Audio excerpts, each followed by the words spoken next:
It's life or death survival for us to fight for our land. Get her! She's choking her!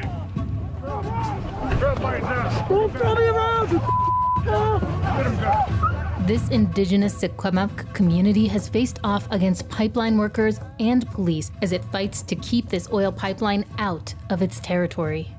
They plan to put these tiny homes along the construction route to stop this process. The tiny houses are like little battle tanks to us. We feel safe in them. And they're up against a long history of oppression in Canada, from systemic abuse at residential schools to the murder and disappearance of Indigenous women. I'm doing this to protect my family, to protect my sister, and obviously I don't want no one else feeling that pain. At the heart of their protest is a centuries-long resistance against colonial rule in all its forms. This is a white supremacist country. White men could get away with attacking Native women. I feel like breaking physically and emotionally. Feel like breaking, but I just don't let myself.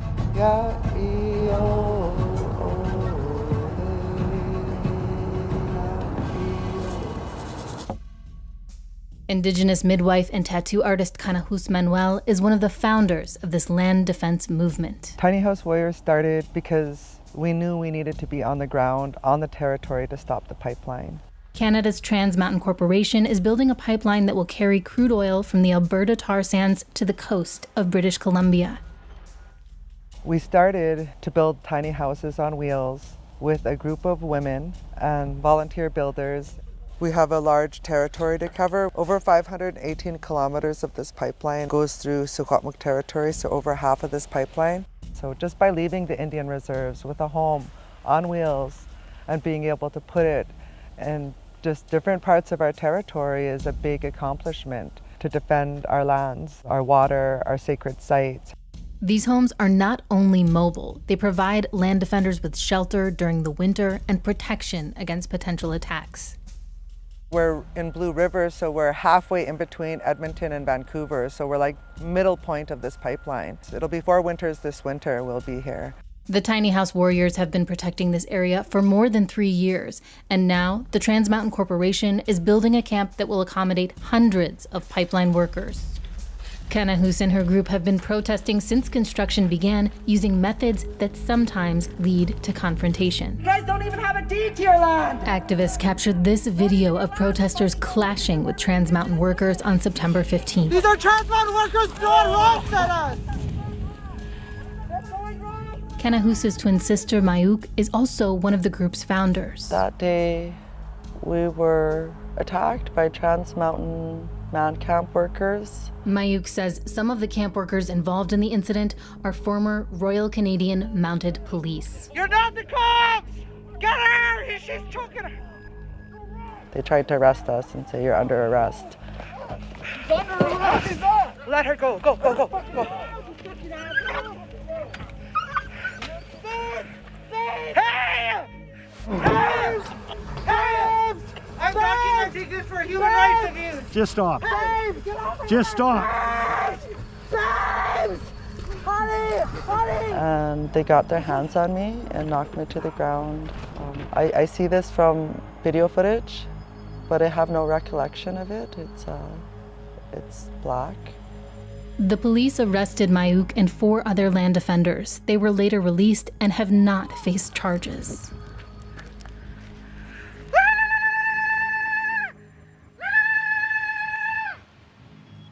This is the first time that Mayuk saw some of this footage, and so it's really triggering.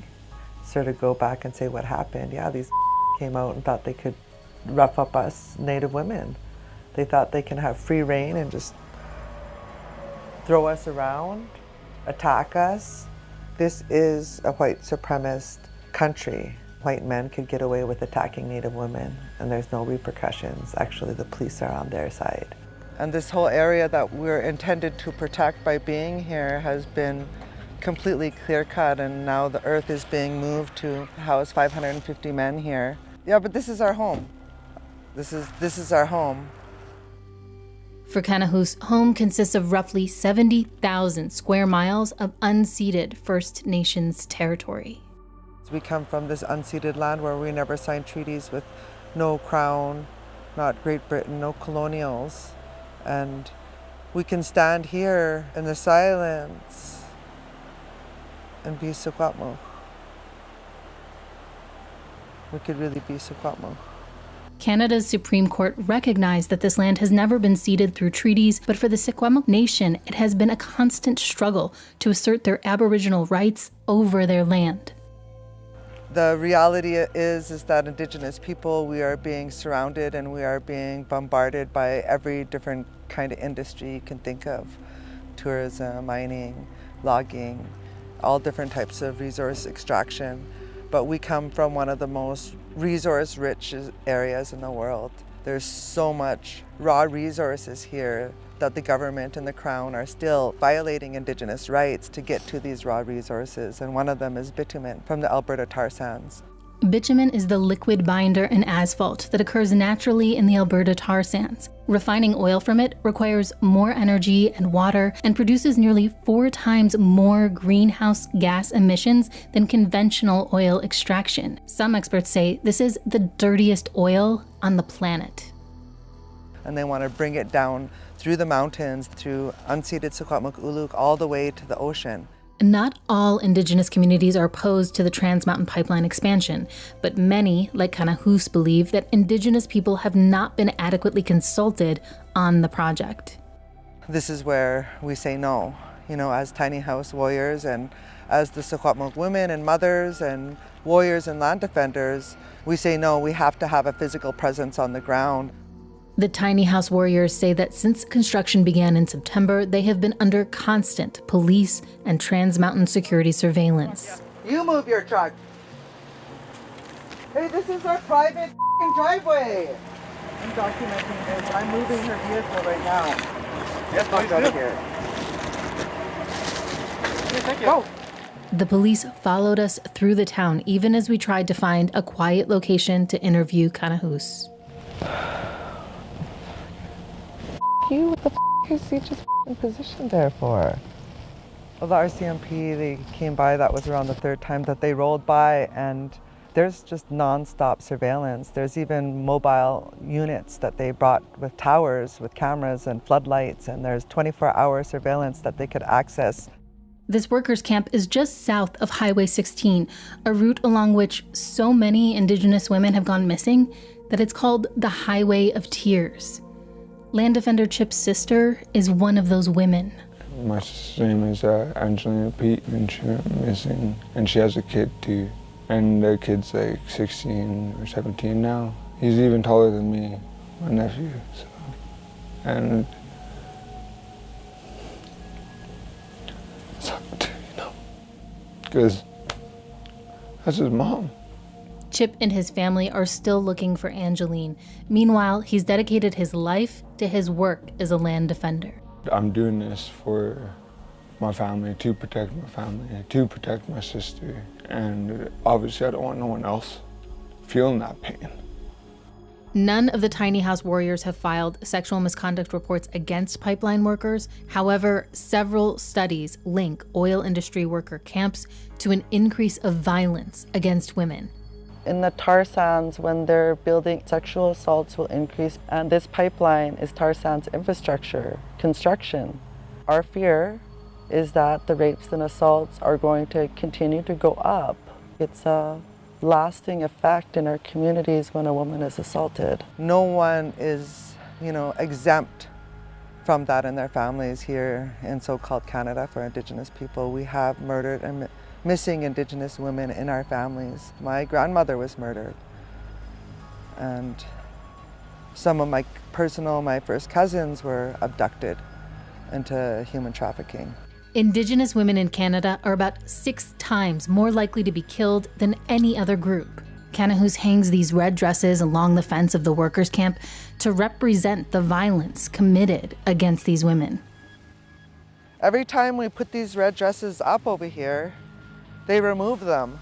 And we put them here to honor the Indigenous women and our sisters that were stolen and taken from us. It holds the spirit of those women that were murdered and missing. It's how we honor them. For this Indigenous movement, fighting for their land is crucial to keeping their culture alive. They wanted to disappear us. They wanted to assimilate us into Canada. But with these tattoos, we are saying we won't be assimilated. In a time when there's just so much oppression, we see our people tattooed, and it just gives so much life and happiness to us because they can't hide us anymore. I decided to, rise up for my Tlinka family and get a Tlinka tattoo designed from Nahan, traditional warrior tattoo. Being part of this movement has helped Chip cope with multi-generational traumas as a result of decades of policies of cultural genocide. My mother, unfortunately, went to residential school during her, the very rough upbringing through residential school and all. She suffers from alcoholism and drug addiction and whatnot, and she's still currently homeless. It's painful to live without your culture.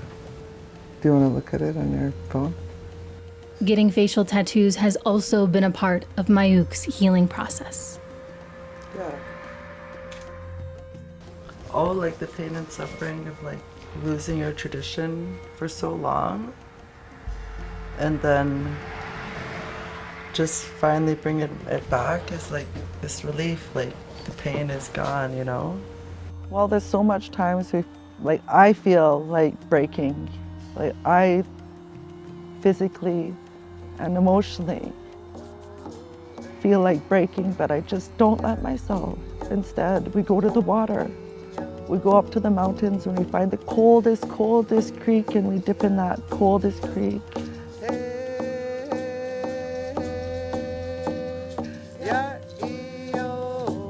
We bless ourselves with those little swirls that are created from the very top of the mountain, where our prayers are heard the strongest. So those ceremonies are important, so we continue living.